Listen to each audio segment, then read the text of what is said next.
What's up? What's up? What's up? So, Haley is home. We are out of the hospital.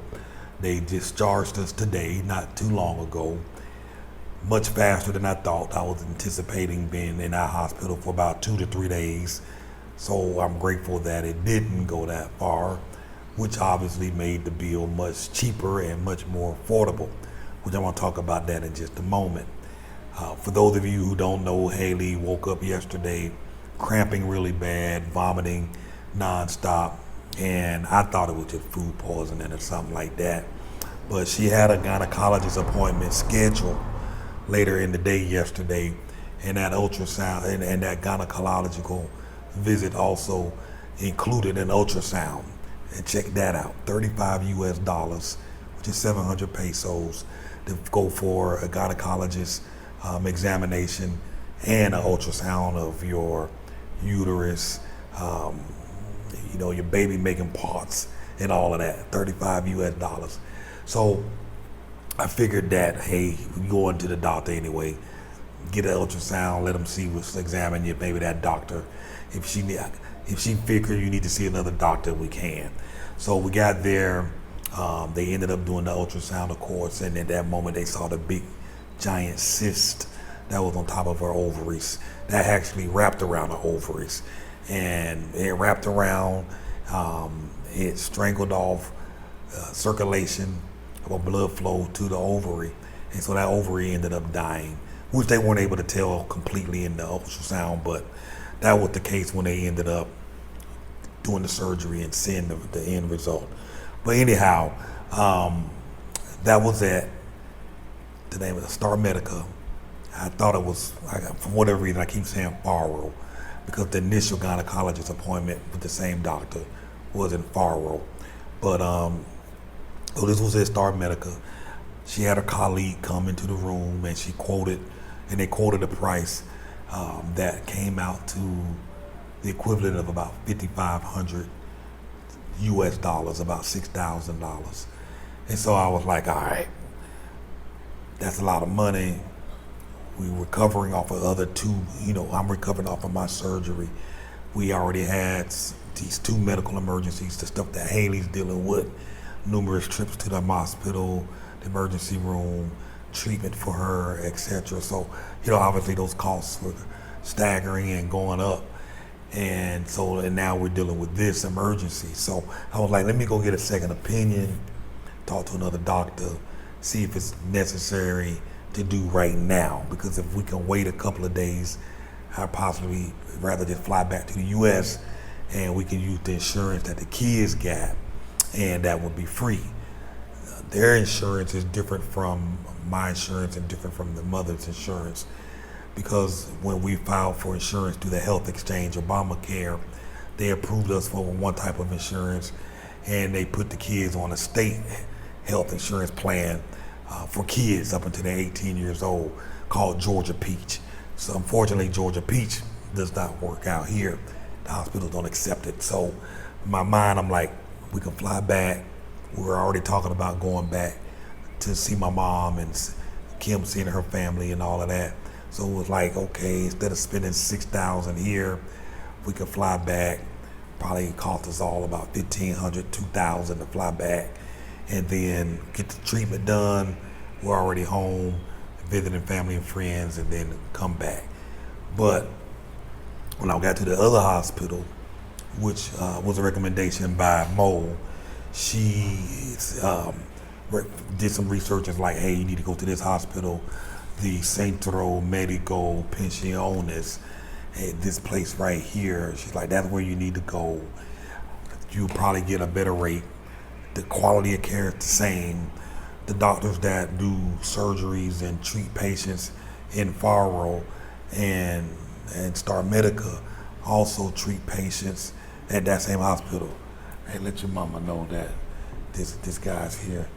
So she was like, so you probably get a better deal.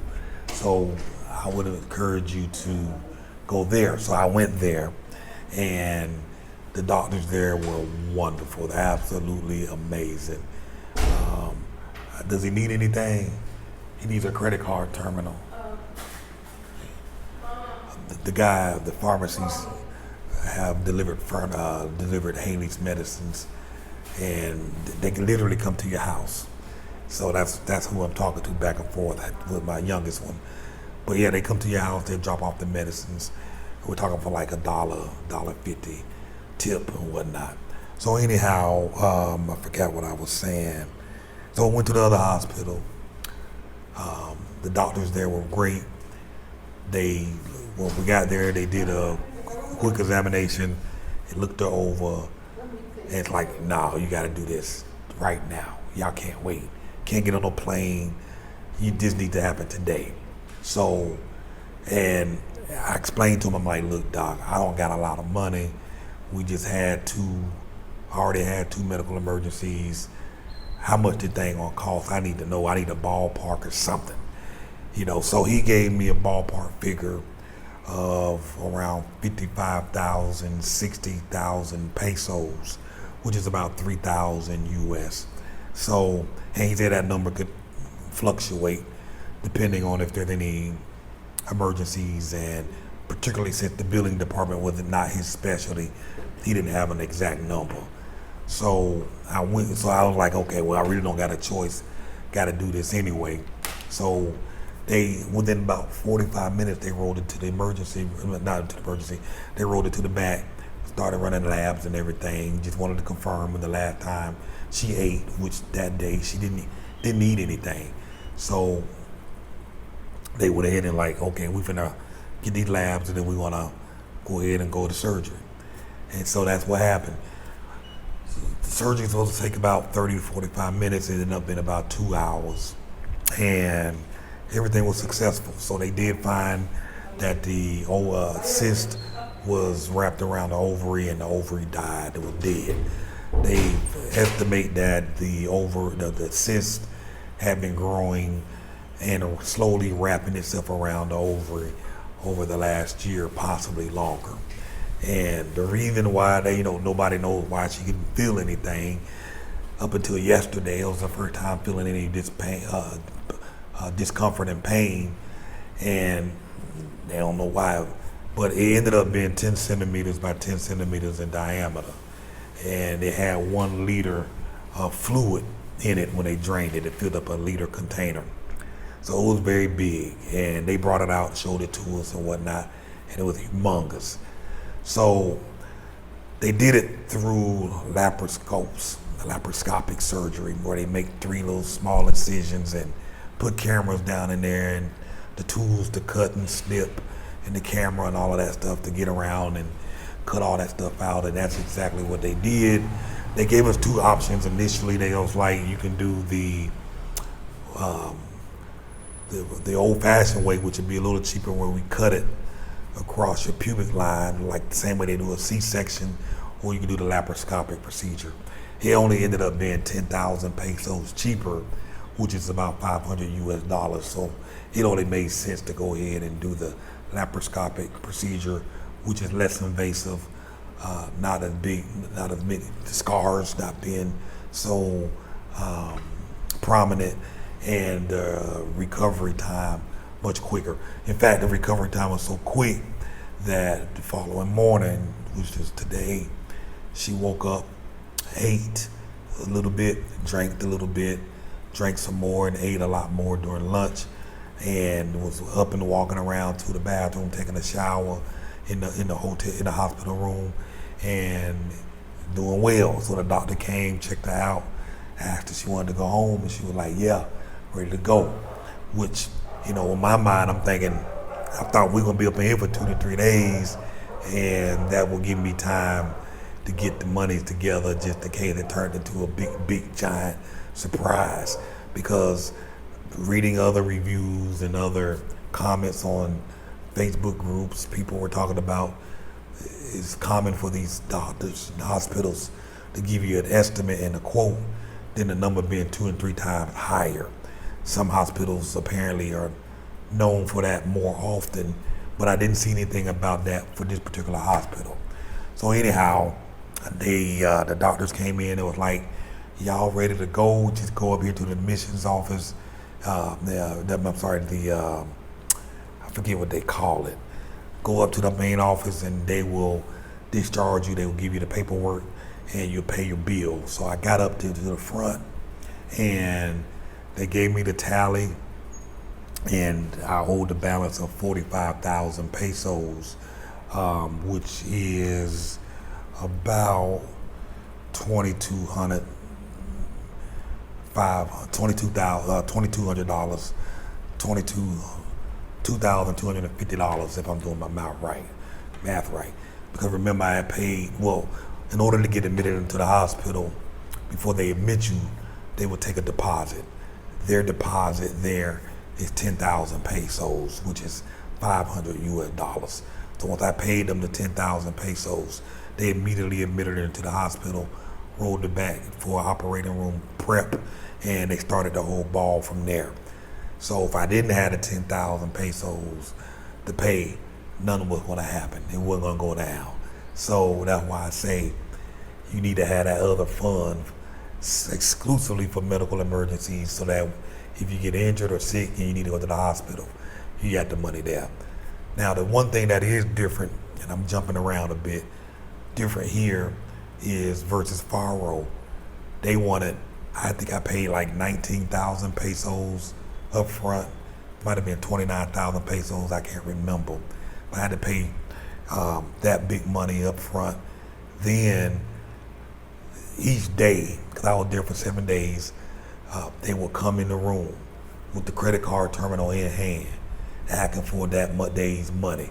So each day they would come in to get money until my insurance was approved. And so I was like, good gracious, so they in your face.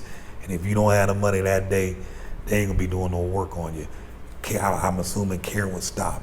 But they made it clear nothing was gonna happen until they got paid. That was at Faro. Here, when they collected 10,000 pesos, they told me that they won't be in the room to badger me every day. They won't ask me for any money.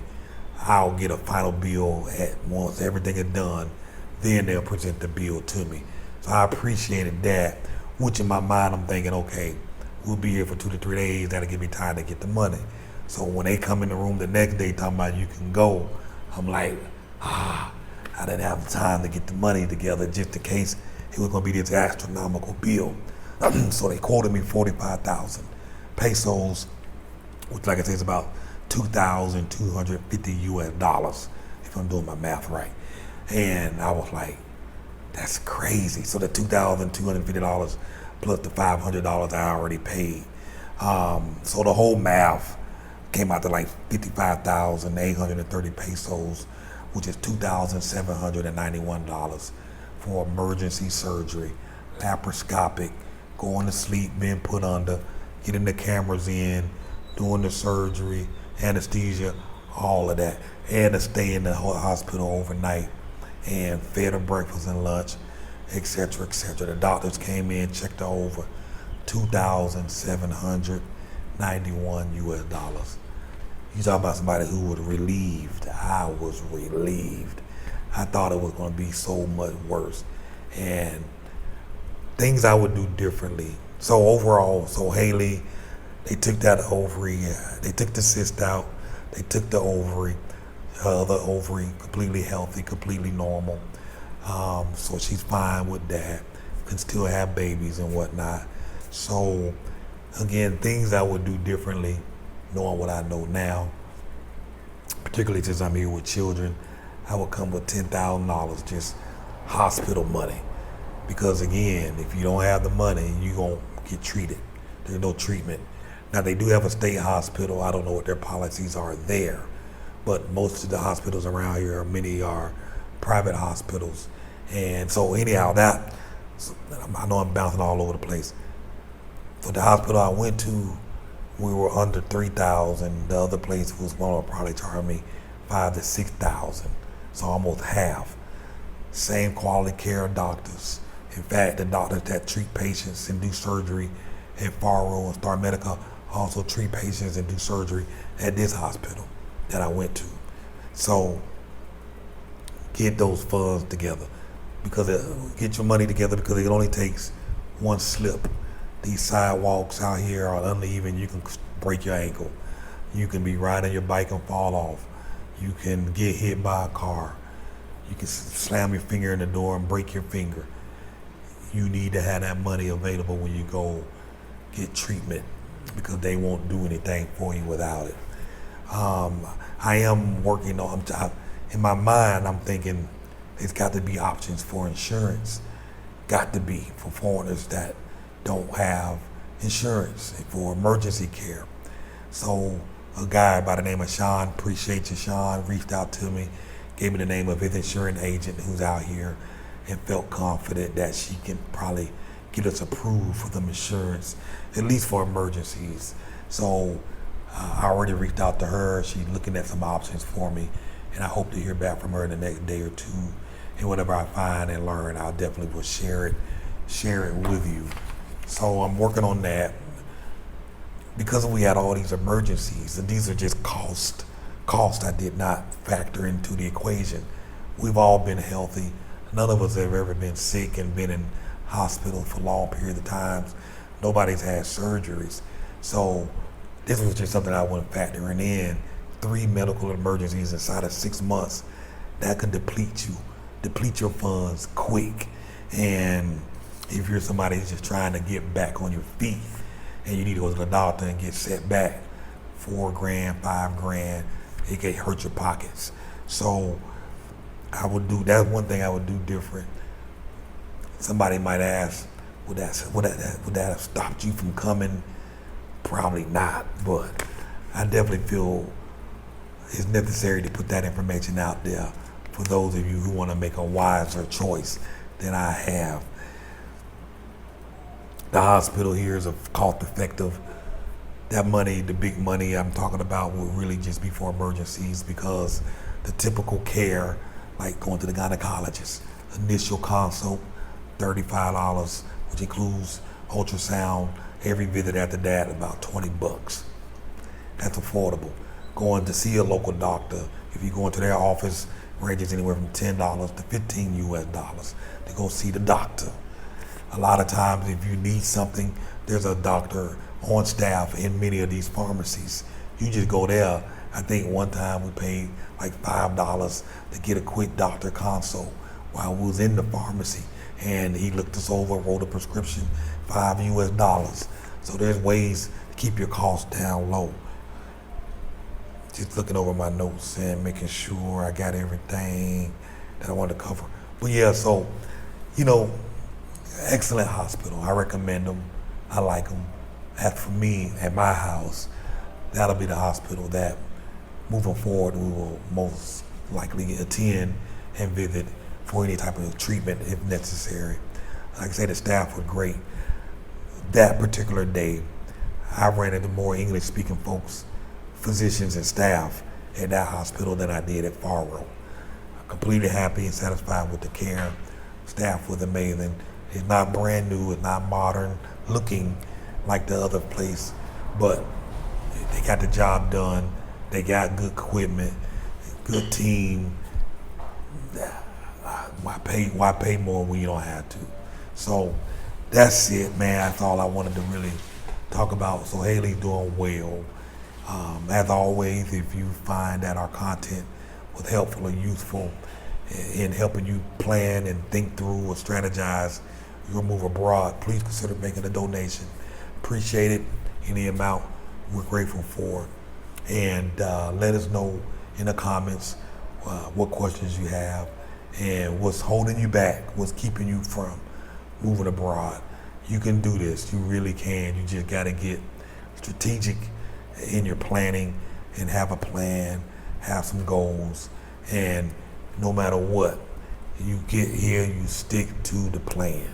So that's all I wanted to have to talk about.